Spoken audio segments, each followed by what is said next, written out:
દારૂબંધીના કડક અમલના ભાગરૂપે પશ્ચિમ Kutch Bhuj local crime branch પોલીસે બે અલગ અલગ દરોડા દરમિયાન ભારતીય બનાવટનો વિદેશી દારૂ, બિયરના ટીન, મોબાઈલ ફોન અને 4-વ્હીલર કાર મળી 3,53,540 રૂપિયાનો મુદ્દામાલ કબજે કર્યો છે। પહેલી કાર્યવાહીમાં પોલીસે બિદડાવાડી વિસ્તારમાંથી અલગ અલગ બ્રાન્ડની વિદેશી દારૂ તથા બિયરની 664 બોટલ કિંમત ₹1,33,040 અને 500 રૂપિયાની કિંમતનો એક મોબાઈલ ફોન જપ્ત કર્યો હતો। આ કેસમાં પોલીસે બિદડાવાડી વિસ્તારના રહીશ અમૃતભાઈ શામજી રામાણીને ઝડપી પાડ્યો હતો, જ્યારે ગુનામાં સંડોવાયેલ અન્ય બે આરોપી અર્જુન ભીખા સંગાર અને બાબુ મંગા સંગારને પકડવાના બાકી દર્શાવી આગળની કાયદેસરની કાર્યવાહી હાથ ધરવામાં આવી છે। બીજી કાર્યવાહી દરમિયાન પોલીસે વિદેશી દારૂની 75 બોટલ અને બિયરના 24 ટીન કિંમત ₹20,000 કબજે કરવા સાથે 2 લાખ રૂપિયાની કિંમતની એક 4-વ્હીલર કાર પણ જપ્ત કરી હતી।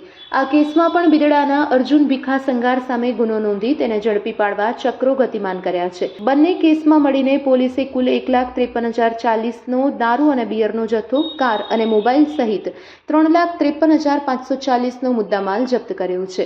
Report by Hardik Doru, Mandvi, Kutch.